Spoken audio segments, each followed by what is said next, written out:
Okay, it gives me great pleasure to introduce our speaker, it's always a treat to hear from Gerry. Probably most of you know Gerry Murphy. He's been around here for a while and spoken to us a number of times, but it's always a treat for me to hear him. And if you don't know Gerry, he was a former priest, but now he's a UU speaker. And I feel grateful to have him in our congregation. And welcome, Gerry.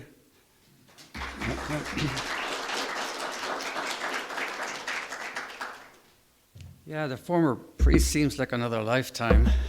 I resigned in 2004. Yeah, 2000. That's 20 years, right? Whoa. Yeah, okay. So some of you are probably wondering, what's this 12 Spirituality Part 2? Did I miss Part 1? So about a year ago, I gave a talk here, which was 12-step spirituality, a kind of a deep dive into the spirituality underpinning the 12 principles of the 12-step movement. But I didn't cover all 12. At that time, I just thought I'd give a general overview of the movement and the spirituality therein, and I chose 6 of the 12 steps that resonated mostly with me at that time. I had no plan to do a 12-step part 2, but I had this niggling feeling that I shortchanged my listeners by not covering all 12 steps. And then when Donna asked me a while ago if I could get back on the calendar for the fall, it kind of dawned on me that I could do a second part to the 12-step spirituality. So the way I'm going to do this is I'm going to begin with the same little backdrop that I gave the last time, because nobody remembers, including myself, what that was. So a little backdrop on the movement itself, a short little commentary on some research that's been done drawing a correlation between mental health and spirituality. And then I'll deep dive a little into the 6 steps I didn't cover the last time, and then we'll wrap it up. So that's the roadmap. All right. So a little overview of the AA movement. For those of you who don't know, Alcoholics Anonymous was created in 1935 by recovering alcoholic Bill Wilson.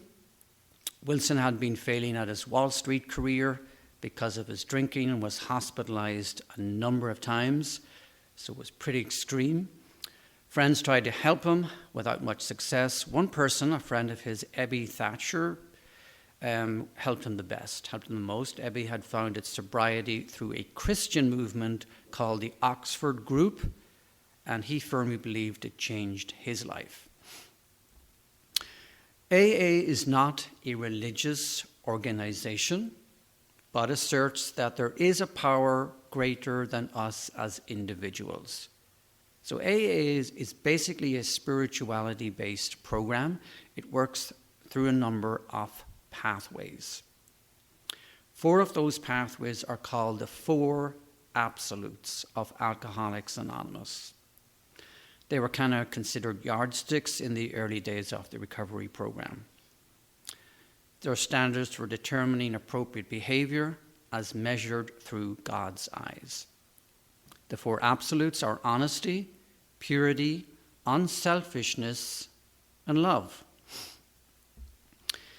AA claims that up to 75% of its members stay abstinent. However, many addiction specialists would dispute that and would argue that the percentage is much lower. The movement focuses on moral character, personal change, and accountability. Members support and sponsor each other as they go through the program. So the 12-step format, which is taken from what they call the Big Book, includes admitting powerlessness over drugs or alcohol, requesting help from a spiritual being, taking a personal inventory, making amends, having a spiritual awakening, and sharing this information with others in recovery. And lastly, the 12-step program has been adopted for use with many other recovery programs, including Narcotics Anonymous, Gambling Anonymous, Sex Addicts Anonymous, and so on. All right. A little word on the relationship between mental health and addiction and spirituality. So, according to Dr. Lisa Miller, a professor in the clinical psychology program at Teachers College, Columbia University, having a spiritual life is good for your mental life, your mental health. Miller is a psychologist and has dedicated most of her career to the study of neuroscience and spirituality. Her newest book is called The Awakened Brain. And in it, she makes some pretty bold claims about how holding spiritual beliefs can decrease rates of anxiety and depression and generally lead the individual to live a healthier, happier life. Now, over the 5 years of her research, Miller asked only one question. What's the impact of spirituality on the DSM diagnosis of addiction and depression? And her research was conducted in conjunction with Yale Medical School. And the results are quite astounding. The protective benefit of personal spirituality, meaning someone who says their personal spirituality is very important, is 80% against addiction. In other words, they have 80% decreased relative risk for the DSM diagnosis of addiction to drugs or alcohol. In essence, I would think what Miller is basically saying, we are hardwired to seek out and experience the transcendent, whether we believe in a divine source of being or not. And for those who do believe in a higher power and draw from it in times of mental illness, depression, or addiction, they experience significant healing and improvement. That's basically her bottom line. All right. So Linda gave me a very useful flyer as I was coming in the door. This is a flyer which kind of summarizes the 12 spiritual principles behind the 12 steps of the program in a one-word summary. And I'm going to include that now in the 6 steps I'll cover today. So I'm beginning with step 3, and the one-word summary from the flyer is faith. Now, how it reads in the big book is, made a decision to turn our will and our lives over to the care of God as we understood God. Again, made a decision to turn our will and our lives over to the care of God as we understood God. Okay, so firstly, what does this not mean? It doesn't mean passively surrendering our will to our parental God figure who will magically wipe away all our problems and struggles with addiction. It doesn't mean giving up on ourselves as hopeless cases in need of divine intervention or rescuing. Or it doesn't mean piously sacrificing our lives for the greater good of sobriety and living a healthier lifestyle. So what does it mean? It means rather than giving up, we give to the situation we find ourselves in. We choose to radically accept our human weakness, our need for mercy, forgiveness, and understanding. We consciously choose to create a sacred space in our brokenness for healing. Because the kind of understanding and emotional healing an addict needs is abundantly available to them. No one is undeserving of mercy, understanding, and forgiveness. Judgment and shaming others are human constructs, not divine attributes. However we experience God, the divine, or the infinitely more there is to life, we can rest assured it's unconditionally loving and accepting of who we are. All right, step 4. My one-word summation of step 4 is courage. From the big book, it reads, "Made a searching and fearless moral inventory of ourselves." Again, made a searching and fearless moral inventory of ourselves. Firstly, what does this not mean? It doesn't mean discovering how good or bad we are and regaining some moral high ground. It's not about attaining any kind of moral victory over our weaknesses. Even after 30 years in perfect recovery, alcoholics are still imperfect and still alcoholic. But they know it, and that makes all the difference. What step 4 means is the willingness to see what Carl Jung referred to as the shadow self, the hidden, repressed aspects of our personality that we don't fully see or that we are in denial about. In other words, our moral blind spots. It's about recognizing and avoiding the blame, shame, victim game, and owning our own frailties rather than projecting them onto others. So in essence, it's about being aware of our behavior and its impact on others. In the words of Carl Jung, until you make the unconscious conscious, it will rule your life and you will call it fate. Okay. Step 6, my one-word summary for step 6 is patience. And it reads from the big book, "We're entirely ready to have God remove all these defects of character." We're entirely ready to have God remove all these defects of character. What does this not mean? Well, as in step 3, it doesn't mean passively waiting for the God of our imagination to magically heal us of our moral defects or struggles with addiction. Or it doesn't mean abdicating the moral responsibility to work on ourselves and change.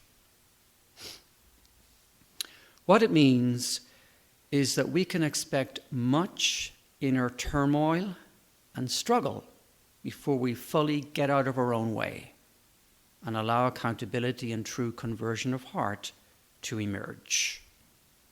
In essence, it's a dance or an ebb and flow of resistance and acceptance. Resisting what's buried in our unconscious and accepting the light of truth.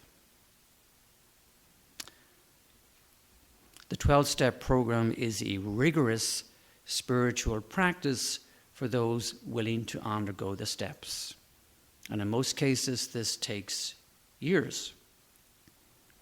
As the AA slogan goes, it works if you work it.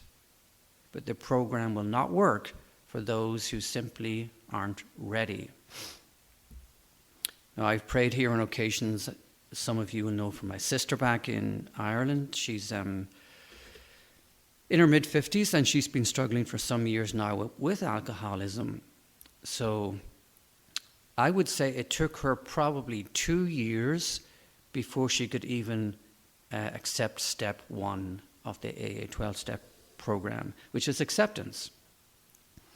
About 2 years, attending many meetings, working with a personal therapist, And it wasn't until she did a 1-month intensive rehab program that she finally got it. And there's a 2-year intensive follow-up after that program. And now she's been good for about 5 or 6 months. So it is a lifelong process. All right. Step 7. So my one-word summary of step 7 is humility. And it reads from the big book, humbly asked God to remove our shortcomings. Humbly asked God to remove our shortcomings. What does this not mean? It doesn't mean that we are automatically entitled to what we ask for in prayer. Or it doesn't mean trying to trick whatever concept we have of God or anyone willing to help us into removing our burden only to replace our current addiction with another addiction. And most people in early stage alcoholic recovery do this. The replacement addictions range from nicotine, caffeine, to gambling and consumerism. What does it mean? It means replacing the void we've been filling with our addictive substance with what will truly nurture, heal, and gratify our deepest longings. Very much about exploring our deepest spiritual desires. It's about connecting with our divine nature. Art, music, yoga, meditation, and so on, and being of service to the community.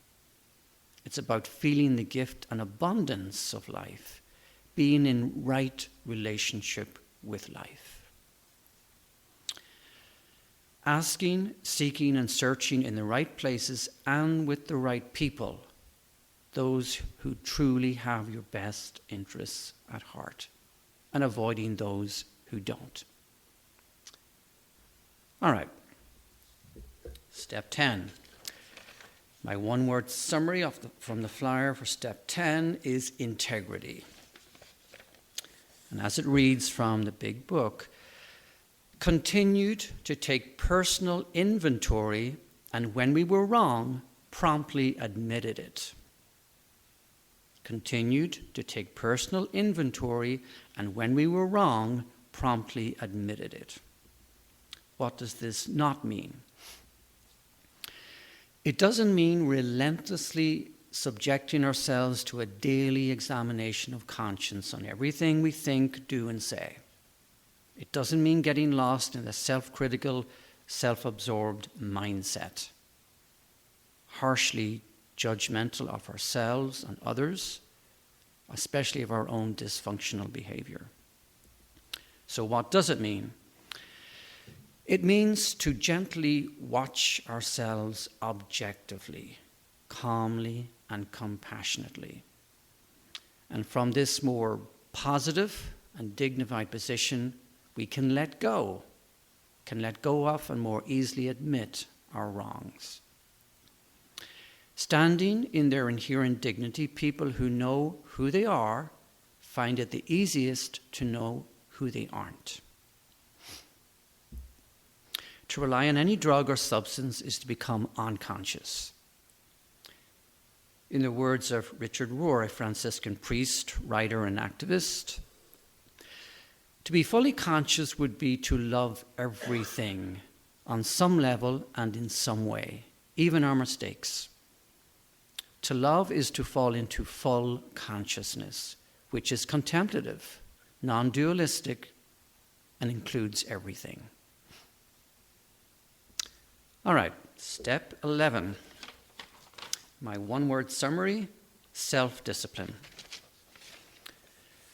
And this reads from the big book, sought through prayer and meditation to improve our conscious contact with God as we understood God, praying only for the knowledge of God's will for us and the power to carry that out. And what does this not mean?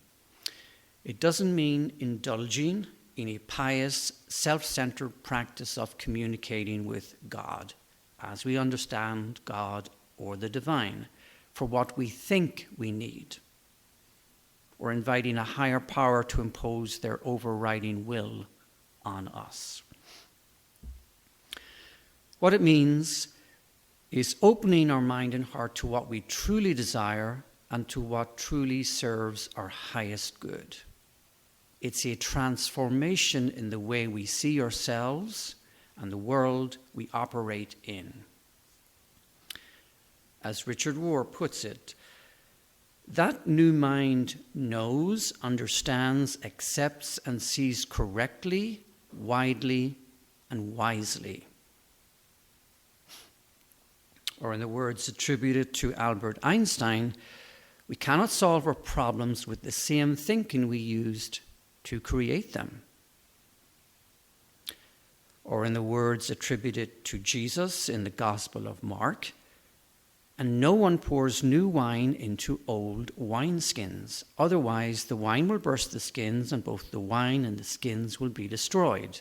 Instead, new wine is poured into new wineskins. All right. Just to give you a couple of references that I used to prepare my talk today and the last time. The first one is a short book, Breathing Underwater, Spirituality and the 12 Steps by Richard Rohr. And the other one, Help, Thanks, Woe, the 3 Essential Prayers by Anne Lamott, a great writer. So I'm going to wrap up my little spiel here with thanks to Wava. I now have a printed copy of John O'Donoghue's To Bless the Space Between Us. This is a series of blessings to fit into almost every conceivable experience in life. And sure enough, he has a blessing for an addict. So I'd like to just share that with you in conclusion. All right, for an addict.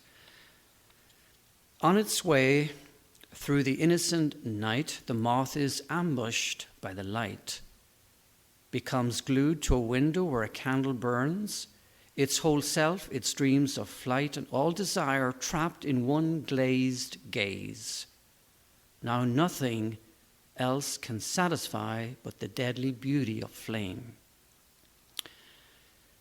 When you lose the feel for all other belonging, and what is truly near becomes distant and ghostly, and you are visited and claimed by a simplicity sinister in its singularity, no longer yourself, your mind and will owned and steered from elsewhere now, you would sacrifice anything to dance once more to the haunted music with your fatal beloved, who owns the eyes of your heart. These words of blessing cannot reach, even as echoes, to the shore of where you are. Yet may they work without you to soften some slight line through to the white cave where your soul is captive. May some glimmer of outside light reach your eyes to help you recognize how you have fallen for a vampire. May you crash hard and soon onto real ground again, where this fundamentalist shell might start to crack for you to hear again your own echo. That your lost, lonesome heart might learn to cry out for the true intimacy of love that awaits to take you home, to where you are known and seen, and where your life is treasured beyond every frontier of despair you have crossed. Well, thank you for your time and attention. Happy with any question or comments. Also happy to slink back to my seat if there aren't any.